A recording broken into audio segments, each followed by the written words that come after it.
All right, Chris just asked a question, which I've warned you guys about. You're going to see, hopefully you've watched my other videos, you know what I'm talking about. Let me read this question. He says, if you tested positive for mold and had someone check your house for air quality and that was negative, what would be the next step? All right. Anybody out there know? Because I've covered this a lot of times, but if you're just starting to watch my videos, I'll give you a break. The problem is he did an air quality test and not an ERMI. I actually have a blog post called ERMI versus air quality. And it's got a boxing glove on the front holding a Swiffer. And I'm going to try to remember to post that link here with this video because it goes over a case study with one of my clients where she did exactly that. I knew there was mold in her house. She knew there was mold in her house. I said, don't call your local mold inspector that's going to come do an air quality test. So guess what she did? She called her local mold inspector to do an air quality test.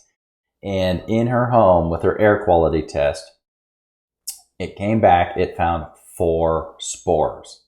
That's it. And what did he tell her? Everything's fine. This would not affect your health. She had sick children, okay? And I knew the problem was mold just based on symptoms when we were, 5-10 minutes into our consultation. So that's what she did. So I told her she had to do an ERMI. She asked other people. They told her to do an ERMI. So about a month later, she did an ERMI on the exact same house.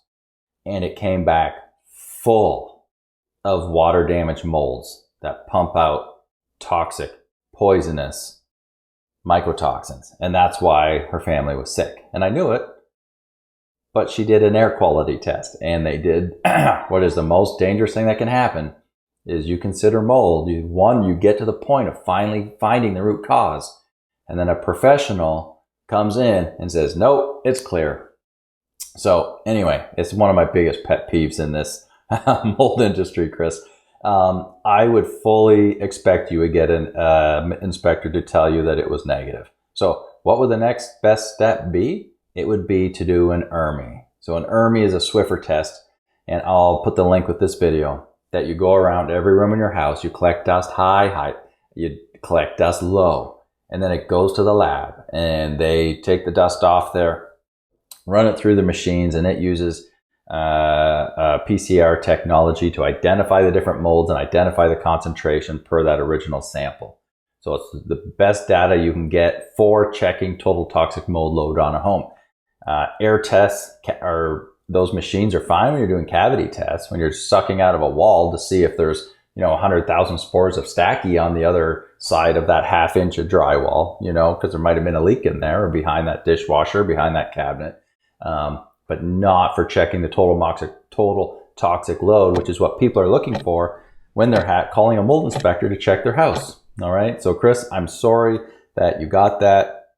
I would confirm with an ERMI. I mean, hey, maybe your house is clean, but 99% of the time, if you're mold sick, it's usually coming from your house. So you need to get an ERMI done to rule your house in or out as possible it was your previous house or your place of work or another place like that, right? But the air quality tests are utter garbage, waste of time and money for checking the total toxic mold load of your home.